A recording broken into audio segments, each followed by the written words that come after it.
காட்டுல மிங்கு மற்றும் மோட்டோ என்கிற 2 மான ஜோடிகள் வாழ்ந்துட்டு இருந்தது. அவங்களுக்கு ஒரு அழகான குழந்தை பொறுக்கும். அன்னைக்கு அவங்க ரொம்ப சந்தோஷமா இருப்பாங்க. அந்த குழந்தைய பாக்குறதுக்கு நிறையவே விலங்குகள் அந்த இடத்துக்கு வந்திருந்தது. எல்லாரும் சந்தோஷமா இருந்தாங்க. மிங்கி மோனு, உன் குட்டி கூட உன்ன மாதிரி ஓடுறது இல்ல, முதல் இடத்துல இருக்கும். எங்க ஆசீர்வாதம் அதுக்கு இருக்கும். அப்ப ஷேர் சிங்கோட சவுண்ட் கேட்டதும் எல்லாருமே சைலண்ட் ஆயிடுறாங்க. இருங்க, இன்னும் படம் முடியல. ஷேர் சிங் மோட்டு கிட்ட வந்து இப்படின்னு சொல்றான். இன்னைக்கு புதன், எனக்கு இன்னைக்கு மான் கறி சாப்பிடணும்னு தோணுது. அப்படி இருந்தாலும் மோட்டோமான், என்கிட்ட எதுக்கு நீ வரல? பாரு ஷேர் சிங், இன்னைக்கு நான் சந்தோஷமா இருக்கேன். என் குழந்தை பிறந்த நாள். எங்களை விட நீ சக்திசாலியா இருக்கன்னு சொல்லி எங்களை நீ ஆள வேண்டும்னு நினைக்காத. எங்க காட்டு ராஜா ஆகிய ஷேர்கான ஷிகாரி வண்டி வந்து தூக்கிக்கிட்டு போயிடுச்சு. அதுக்கு அர்த்தம் நீ எங்களை ஆளலாம் அப்படின்னு நினைக்காத. சாதாரண மானா இருந்து இவ்வளவு தைரியமா? உன்னை என்ன பண்றேன்னு பாரு. மோண்டுவ மட்டும் கொல்லான்னு நான் நினைச்சேன். இப்போ உன் மொத்த குடும்பம் என் வேட்டைக்கு உள்படும் அப்படின்னு சொல்லி அந்த ஷேர் சிங் அது முன்னாடியே அவளோட புருஷன் அடிக்க ஆரம்பிக்கிறான். அதுக்கப்புறம் ரத்தம் வர ஆரம்பிக்குது. அவளால எதுவுமே பண்ண முடியல. எல்லா விலங்குகளும் அமைதியா நிக்குது. நீ பண்ணது ரொம்ப பெரிய தப்பு. கண்டிப்பா நான் உன்னை அழிக்க போறேன் பாரு. கடவுள் என்ன பண்றன்னு தெரியல. என் அவமானத்தை நான் கண்டிப்பா தீர்த்துப்ப. அது போய் அந்த மானும் அதுக்கப்புறம் மானோட குழந்தைய கூட விடல. அவங்க 2 பேரோட காலை கடிச்சிடுது. அதுக்கப்புறம் பாவம் அவங்க அதனாலதான் ஊனமாயிடுறாங்க. என் குழந்தை. இது எல்லாமே அங்க இருந்த விலங்குகள் பாத்துக்கிட்டு இருந்தாலும் அவங்களால எதுவுமே கேட்க முடியல. ஏன்னா அவங்களுக்கு தைரியம் இல்ல. எதுக்கு இப்படி நீ கத்துக்கிட்டே இருக்க? இப்போ வெறும் நோண்டி மட்டும் தான் ஆறீங்க. நான் எதுக்கு இப்படி பண்ணேன்னு தெரியுமா? ஏன் முன்னாடி இப்படி பண்ணா பிடிக்காதுன்னு காட்டுறதுக்கு. ஞாபகத்துல வச்சுக்கோ, உன் குழந்தைக்கு 2 மாசம் ஆனதுக்கு அப்புறம் உன் முன்னாடியே நான் இத சாப்பிடுவேன். உன் புருஷனை சாப்பிட்ட மாதிரி. அப்படின்னு சொல்லி அந்த ஷேர் சிங் அங்க இருந்து கிளம்பிடுறான். ஆனா அந்த மானு மட்டும் அத பத்தி யோசிக்காம அதோட கணவர் இறந்தத பத்தியும் அந்த குழந்தையோட ஃபியூச்சரை பத்தியும் யோசிச்சு ரொம்பவே கவலைப்பட்டுட்டு அது அழுதுகிட்டு இருக்கும். காலையில ஆனதும் மிங்கி எந்திரிச்சு பாக்குது. அது கண் திறந்து பார்க்கும் போது அதோட குழந்தை கூட எந்திரிச்சிருக்கும். ஐயோ, குழந்தை சோகமா இருக்கு, பசி எடுத்திருக்கோன்னு நினைக்கிறேன் அப்படின்னு நினைச்சு அது ரொம்பவே கவலைப்பட்டு அங்க இருந்து நடந்து அதோட உணவை தேடிட்டு போகும். அது ரொம்ப தூரம் தேடிட்டு போன பிறகு அதுக்கு அங்க ஒரு பச்சை பில்லு தெரியுது. ஐயோ, எப்படியோ இந்த பச்சை புல்லு இங்க இருக்கு, இத கொண்டு போய் குழந்தைக்கு கொடுக்கலாம் அப்படின்னு யோசிச்சு அந்த பில்ல பிடுங்கி அதோட வாயில வச்சுக்கிட்டு அங்க இருந்து கிளம்பிடுது. அதுக்கப்புறம் அந்த பச்சை பில்ல குழந்தைக்கு சாப்பிட கொடுக்குது. அந்த குழந்தை சாப்பிட்டு சந்தோஷப்படுது. பாவம் பெரியம்மானுக்கு ரொம்பவே கஷ்டமா இருந்தாலும் குழந்தைய பாத்துக்கணும் அப்படின்னு சொல்லிட்டு ரொம்பவே நல்லா பாத்துக்கும். அதோட கஷ்டம் கூட அது எப்பவுமே யோசிச்சதே கிடையாது. இப்ப அவன் கொஞ்சம் பெரியவன் ஆகிருப்பான். ஆனாலும் அவன் எப்பவுமே நோண்டிட்டு தான் நடப்பான்.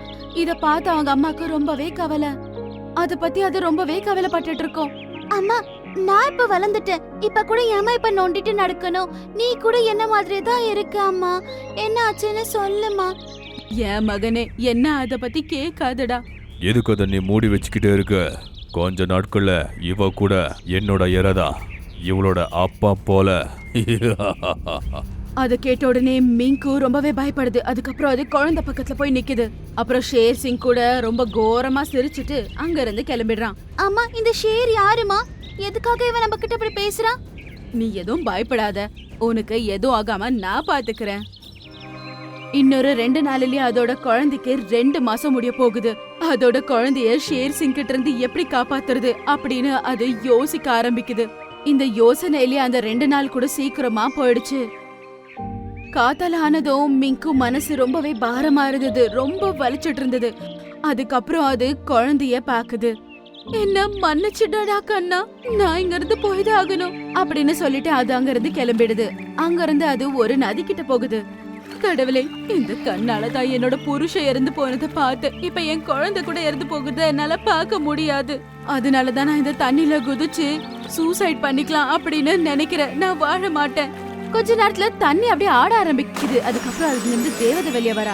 அவ கையில மேஜிக் ஸ்டிக் இருந்தது. அட, நீ யாரு? நான் மாயா தேவதை. எனக்கு எல்லா பவர்ஸும் இருக்கு.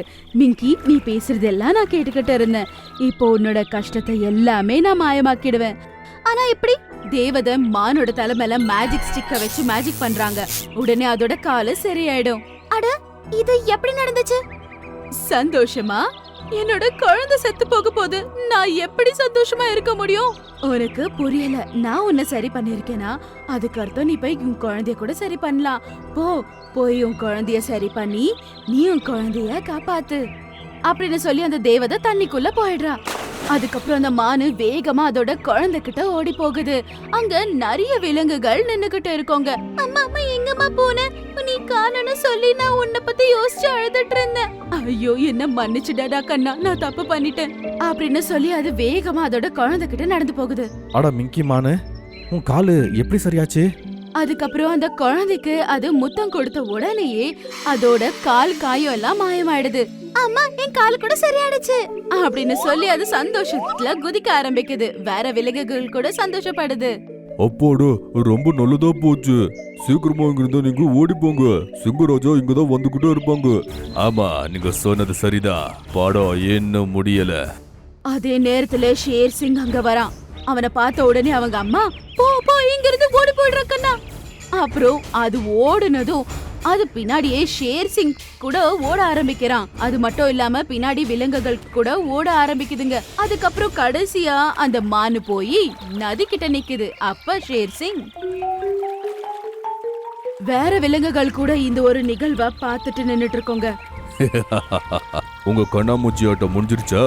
உங்க அம்மா முன்னாடி நான் உன்னை சாப்பிட போறேன். அதே நேரத்துல தேவதை நதியில இருந்து வெளியே வராங்க. எல்லா விலங்குகளும் தேவதைய பார்த்து ஷாக் ஆகுறாங்க. ஷேர் சிங், உன்னோட பலத்தை நீ தப்பா பயன்படுத்திட்ட. உன்னை விட சின்ன விலங்குகளை நீ பயம்படுத்திருக்க. நீ அராஜகம் பண்ணிருக்க. அது தப்பு. நான் உன்னையும் சாப்பிட்டுருவேன், புரியுதா? எனக்கு புத்தி சொல்லாத. இப்போ உனக்கு அந்த பயம் நான் என்னன்னு காட்டுறேன் அப்படின்னு சொல்லி ஷேர் சிங் மேல மேஜிக் பண்ணதும் ஷேர் சிங் ஒரு கொட்டி எலியா மாறிடுறான். அண்ணே, என்னாச்சு? நான் எலியா மாறிட்டேனே. அப்ப அங்க இருந்து எலி அதை பாக்குது. ஐயோ கடவுளே! எலி ஓடுனதும் அதை துரத்திட்டு பூனை கூட ஓடுது. முன்னு அதோட குழந்தை கிட்ட போய் அவளோட குழந்தைய கட்டுப்பிடிச்சுக்குது. எல்லா விலங்குகளும் இதெல்லாம் பார்த்து ஜோரா சிரிக்க ஆரம்பிக்குதுங்க. அவங்கள பயம்புறுத்தி வச்சிருக்க அந்த ஷேர் சிங் இப்ப ஒரு எலியா மாறினது அவங்களுக்கு பெரிய சந்தோஷம்.